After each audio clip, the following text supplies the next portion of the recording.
नहीं कर रहे थे। इसलिए कहा कि ये नारी जो जीतेगा उसकी होगी। युद्ध होता रहा।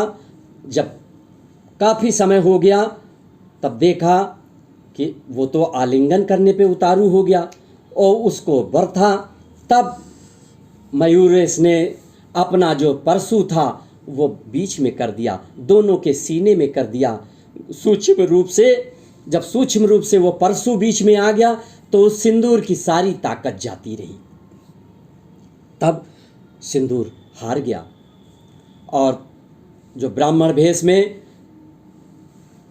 कार्तिकेय भगवान जी थे मयूरेश के रूप में, उन्होंने कहा कि सिंदूर तुम तुरंत पाताल लोक चले जाओ और नहीं तो बाबा तुम्हें भस्म कर देंगे। उनकी बात को मान करके सिंदूर तुरंत पृथ्वी लोक को चला आया है और पृथ्वी लोक में जब आया तो वही उत्पात करने लगा।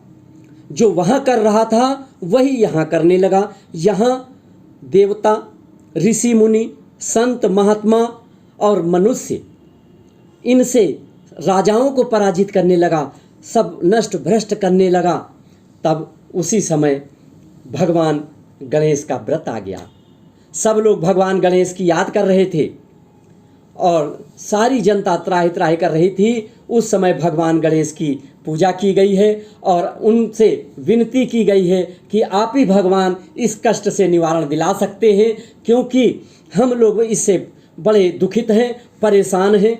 ना तो ये पूजा करने दे रहा है, ना हमारे कोई कार्य होने दे रहा है, और इससे हम क्या, सारी प्रजा, सारे राजा, सारे देव, सारे ऋषि, सारे गुरु इससे परेशान हैं। तब गणेश भगवान ने प्रसन्न होकर के अपने भक्तों से कहा है कि तुम चिंता ना करो, इसका सिंदूर का वध हम करेंगे। और गणेश भगवान ने सिंदूर का वध किया है, क्योंकि उसके इतनी महक थी, उस महक से गणेश भगवान का पूरा शरीर सिंदूरी हो गया था और उसके रंग में रंग गए थे। और उसका धड़ से सर अलग किया है सिंदूर का, और उसके सिंदूरी कलर से, उसके रक्त से भगवान गणेश खूब प्रसन्न होकर के अपने भक्तों को वरदान दिया है और जा कर के सारे लोग जय जयकार किए हैं। वैसे ही हम लोग भी भगवान गणेश की पूजा कर रहे हैं कि हमको विघ्न बाधाओं से, कष्ट कलेशों से भगवान हमको बचाते रहना, क्योंकि हम सांसारिक प्राणी हैं।